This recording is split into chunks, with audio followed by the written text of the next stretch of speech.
Hi, Nikki and Fatima. Welcome to the panel today, where we're going to be exploring women's empowerment. But before we go into what that is and what that means to us, I just wanted to find out a little bit about who you are, how you work.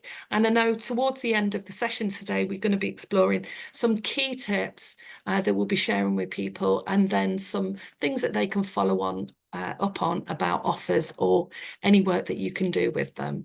Okay, so over to you, Nikki. Do you want to say who you are, how you work? That'd be great.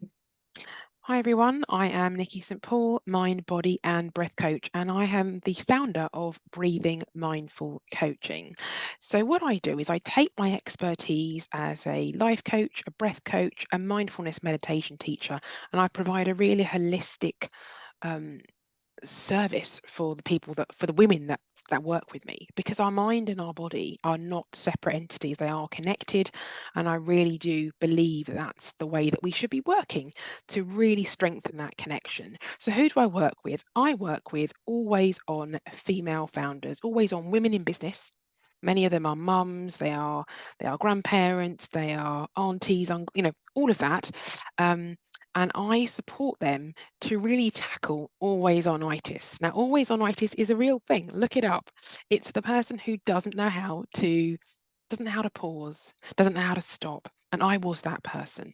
I was that person in the fast lane, forever hogging the fast lane. And I really realized what I could benefit from by slowing down, by taking a pause. And actually, the benefits that came to my life and my business were huge: clarity, decision making, better understanding of myself. So I want that for other people. So that's who I work with. That's what I do. Thank you so much, Mel. Thank you. That's great. It's great to hear about some of the work you do. And we're going to explore a little bit about what empowerment means to you in a moment when Fatima has shared uh, who she is and what she does. Thanks, Mel. Hello, everybody. I'm Fatima Martindale, and I'm an integrated health and nutrition coach, and I'm also a clinical hypnotherapist. So I help people with their sort of health goals, but also their mindset piece. And they're usually people who come to me at a stage of life where they're going through some sort of transition. They've been through some ups and downs, and they just need some help and support to sort of steer them back on course, and whether that might be to help with their own health issues, or perhaps it's something that they want to improve, but also they've got things that have tipped them over as far as their stress, anxiety, issues to do with they're just general, they're not quite feeling themselves and they want some more clarity. And it's a bit of extra support, coaching, and we work out a sort of strategy to help them back and feel their best self, and that improve their well-being as well. Brilliant. Thank you. It sounds like you're both doing some really amazing work. And just a little bit about me before we sort of explore the idea of empowerment. So I'm Mel Gabby, and I'm a mental health and wellbeing consultant, and I've worked in mental health and wellbeing for over 25 years. I've worked with a range of people. Initially started out in schools, so I've worked with young people, but also adults and professionals. And there's a common sort of theme often with stress and what drives people to get some therapeutic or one-to-one support. But I'll work with a range of people with a whole range of different backgrounds. Currently running a women's empowerment group where I teach yoga and meditation, and basically help people to make that connection between the mind, body, and spirits. So, in terms of empowerment, it's an interesting topic because it's something that I sort of seem to visit every so often. But in terms of what that means and how I view female empowerment, I guess for a long time I saw from about the age of 11 the inequality that existed in society, the kind of views that people had about the kind of work that you might do depending on your race, your culture, and your class, and the kind of lifestyle that you might live. And from about 18, I travelled around working in different places and come into contact with people from all sorts of different backgrounds, but also started to realise about the different options that were out there and the different work that you could actually do. So I started to get introduced to different types of lifestyles and ways of being. And so in my work, I bring these ideas into how our conditioning can really limit our idea about who we think we are and what we think we can do, and the kind of opportunities that are available to us. So I guess that's the sort of key thing about empowerment, and what are the kind of tools and ways that we can sort of implement to move forward, so that we start to feel happier and healthier, and start to thrive rather than survive. So sort of that's empowerment in a nutshell with me, and with clients, whether I'm working with them through yoga or meditation, or I'm working with them as a psychotherapist and coach. The idea really is about helping people to step in and really explore what works for them right now. And so that's the sort of view of a summary of all the different sorts of things that have happened over 25 years, and I could share lots of stories. But Fatima, what would empowerment mean to you? For me, it's giving the opportunity to be your best authentic self, and also, being really in tune with yourself and having that intuition, that awareness. I think a great big part of empowerment is making sure that you have the knowledge and skills to help you along your journey. And unfortunately, a lot of that, I work with a lot of women who are also in their sort of 30s, 40s, 50s. They're going through that sort of crucial transition stage, but they're very unaware of a lot of the things that they're going through, and they don't always get the information, the right information. And so, teaching them about those, their body, their hormones, but also the lifestyle things that can help support them. There's a lot of information that's still lacking, and that, as women, we don't know. And so, making sure that, they've got that information so that they can make the best choices. So when they are, have the information, they can then make informed choices, and that, gives them that empowerment. And so having that mind-body connection, making sure that they give themselves the space to put those key cornerstones in place for self-care, self-love, and also setting their, knowing how to set their boundaries so that they are not overworked and over, spinning too many plates in one go without really paying attention to themselves. So helping them with any issues to do with, self-limiting beliefs. So, you can empower yourself by learning the tools and hacks to sort of overcome those sort of self-limiting beliefs, so that you do step into your own powers, you do step into what you want to be, the person you want to be, the person that you are. And helping along that journey. I think what stood out to me from what you said was that there's a lot of information out there, but we haven't always got access to it. And it's not necessarily the right information for where we're at our stage in life.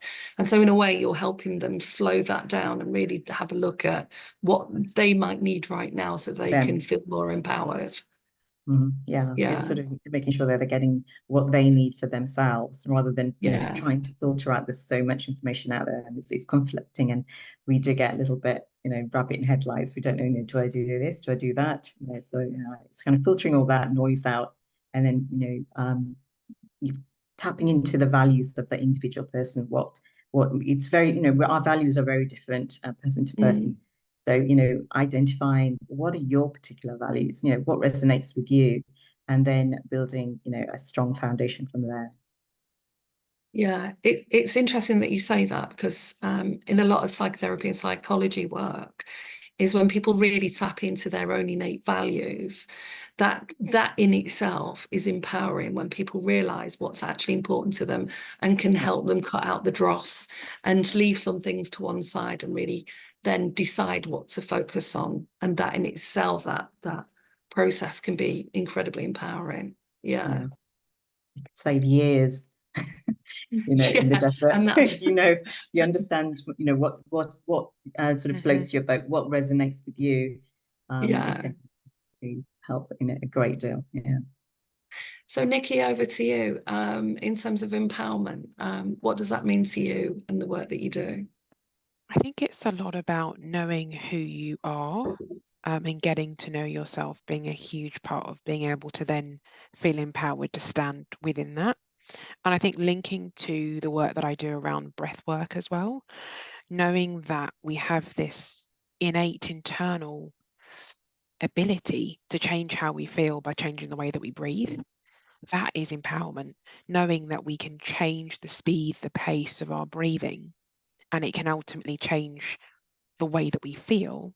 That is a huge shift in constantly looking outside of ourselves for the answer, because often that is what's done, is we look externally to figure out how we feel, to solve our problems. And I'm not saying that we shouldn't seek outside advice and seek counsel and seek support.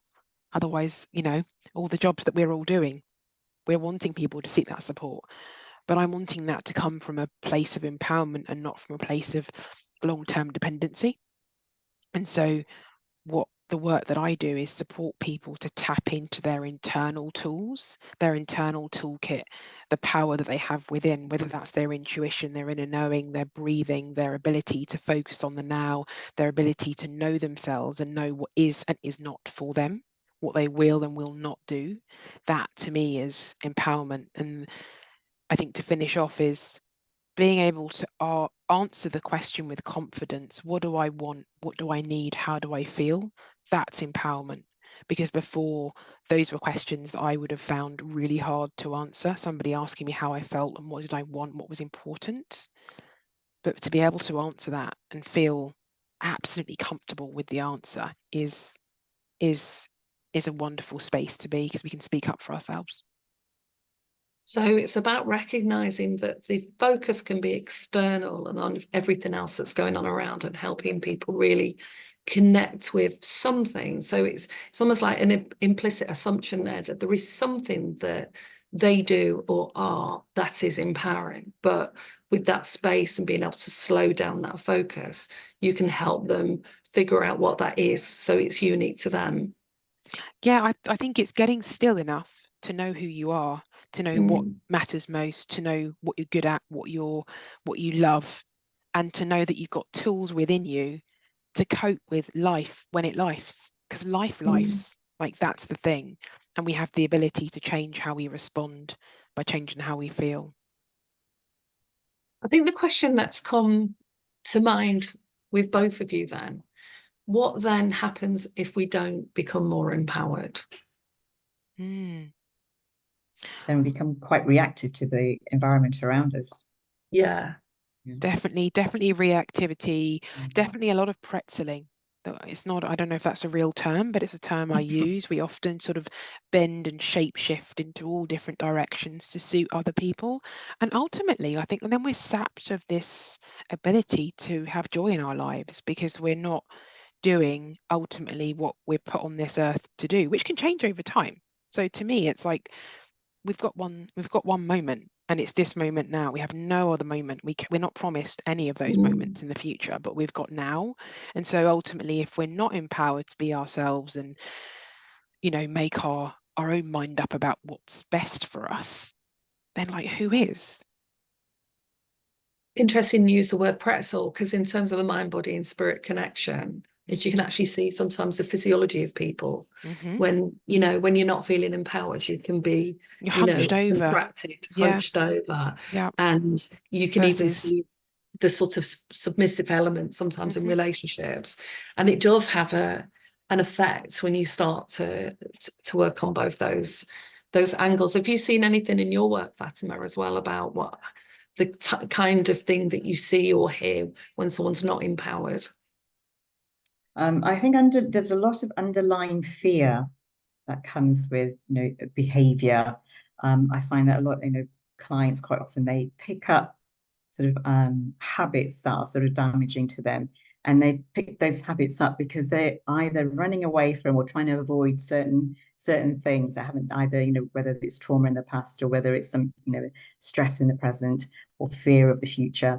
Whatever it is, there's a sense of avoidance, but there are very easy tools and methods to sort of diffuse that and step into the present without that fear and overcome those sort of beliefs or fear-based practices and break the sort of the patterns that are not serving us, and instead putting in healthful habits that are supportive and promoting good mindset and good practices that help not just themselves but their also their loved ones as well. So it's an overall sort of 360-degree approach. Yeah, so it may manifest in different ways, but often, like you say, people can be quite scared to do something different or think differently or connect with what's going on because of the fear of what might turn out as a result of that. Yeah, quite often we sort of zone our zone of eyesight kind of narrows, but rather, once you start giving more perspective, it's opening up that perspective, reframing things that might have clouded the picture, and give a bit more clarity, stepping back from certain issues and having a bit more perspective. So a lot of things can be just sort of reframed. We go into a negative spiral, but if we are given a bit more space, perspective, and taking that pause, as Nikki was saying, to look at the whole picture, then it gives us a bit more breathing space to work with, and put in the practices that will help us in the future. Mm. And in terms of practices, we're going to share sort of 3 tips that we think people, if they use 1 or 2 of these, can actually start to set them in motion or help them move them further forward, whether they're doing that on their own or they're going to do any work with any one of us to help them move more towards feeling empowered, or just really creating a toolkit to live a happier, healthier and more a life where they thrive. So Nikki, what kind of 3 key areas, and I know there's a whole range of things that we could share with people and they can find out more if they work with you, but what are the sort of 3 things you'd like people to take away from today? Yeah, I think the best place to start is about starting really small, starting really micro. So if rest and pausing and slowing down and taking time to yourself is new, then my advice to you is to start small. And the phrase that I'd ask you to consider is micro mindful moments matter. And what I mean by that is if you have 5-10 minutes to spare in between one thing and the next, rather than using that and filling your time with more doing, give yourself the opportunity to be for 5-10 minutes, because you are a human being after all. And so that 5-10 minutes could be something as simple as, gazing away from your screen and looking out the window, actually allowing your pupils to relax and not be so tense staring at the screen, because often we can spend a lot of time on there. It could be something so simple as to give yourself and your body a stretch, to give yourself some movement, to make sure that you're hydrated and that you're well fed, all those kind of basic foundations. But what I'm saying here is when you have those 5-10 minutes, don't believe that they don't matter, because they do. So that would be my first tip. The second tip, and I think is linked to this, is when you do sit down, just say you do take those 5-10 minutes rather than sending an email. You may feel guilty. You may feel feelings of, I should be doing 1,000,001 other things. And my second tip to you is that those feelings of guilt, those feelings of shame, those feelings of discomfort in that period of rest are absolutely normal. And they surface from the society that we've grown up in that tells us that our worth is linked to our output and our productivity.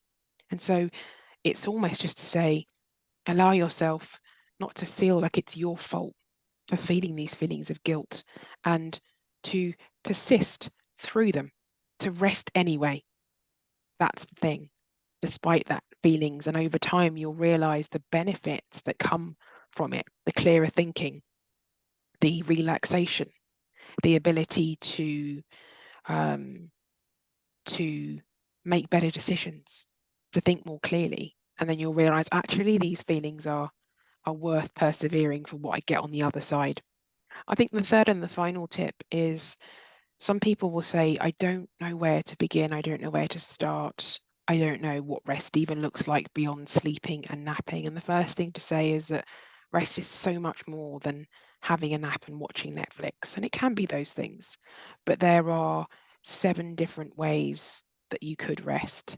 And if you want to know more, I have got an amazing challenge that you can take part in that allows you to experience each of those 7 ways of resting in just 15 minutes a day, linking back to that micro mindful moments.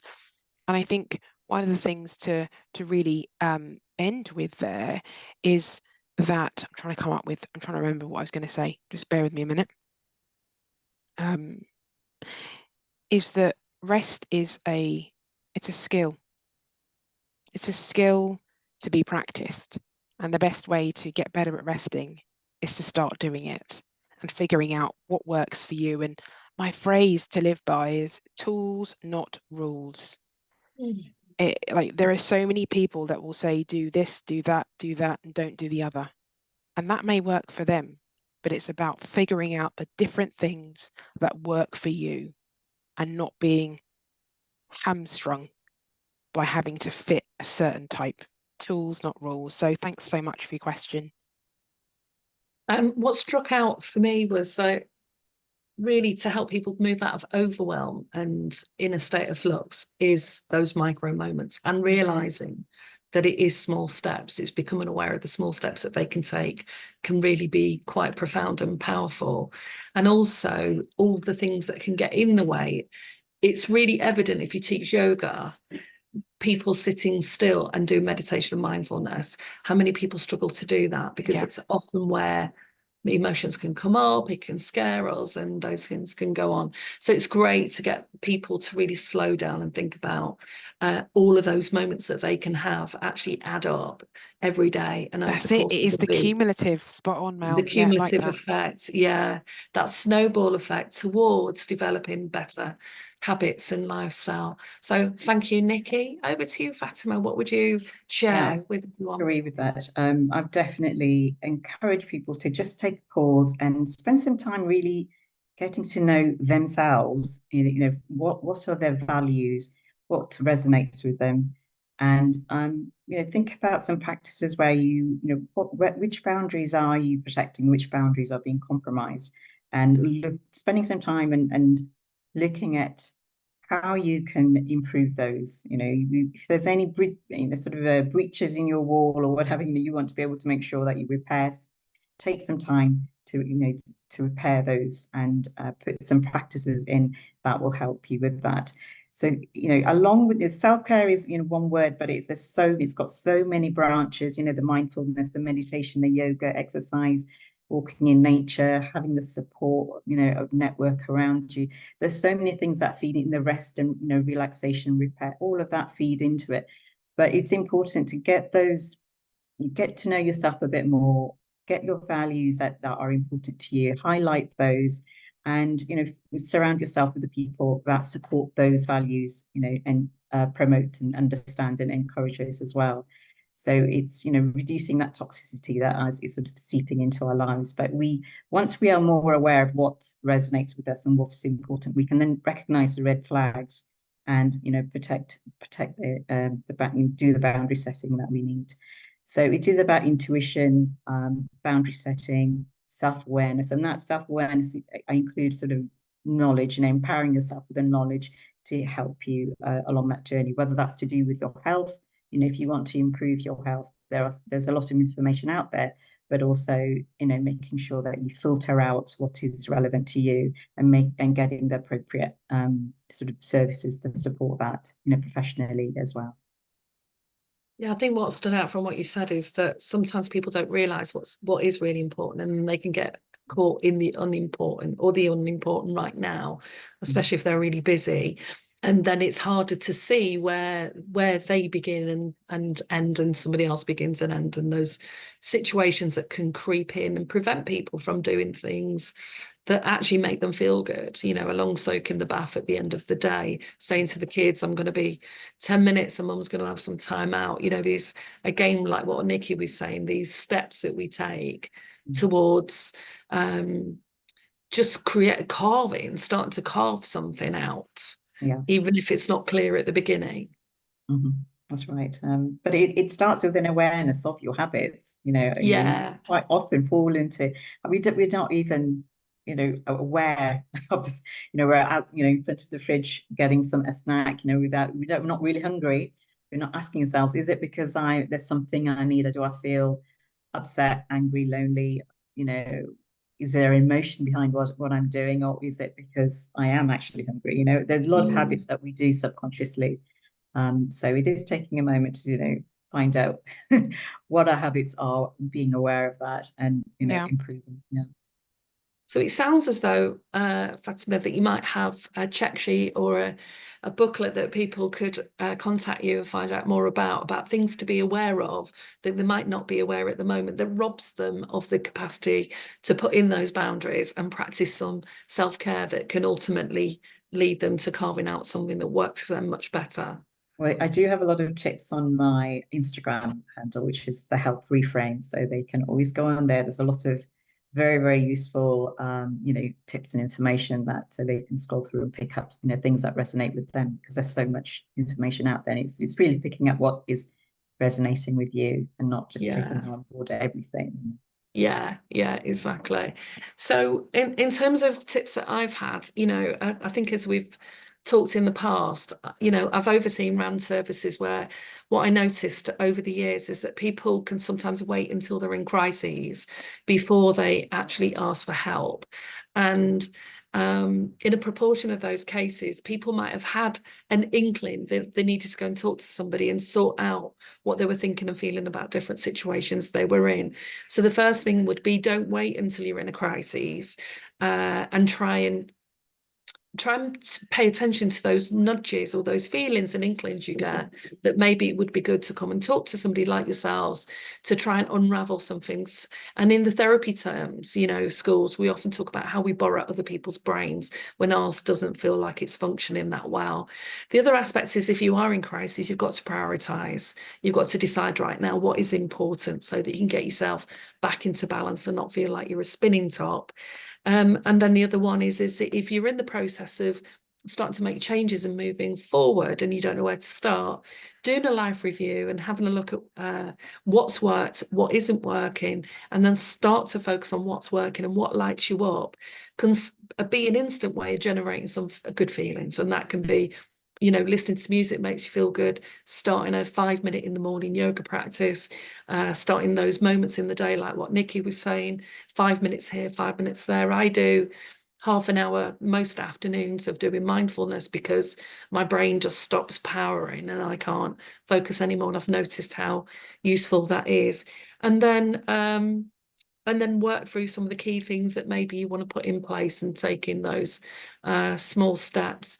But I think when people start to focus on one or two things, rather than seeing that they have to sort of have the whole picture sorted out, sometimes they can get some quick wins, and it's the quick wins that can often make us feel more motivated to keep at it and keep implementing those changes or those behaviours of whatever it is they've taken on board, whether it is like what you're saying, it's boundaries and self-care, or what Nick is saying, those micro moments and how we pay attention to.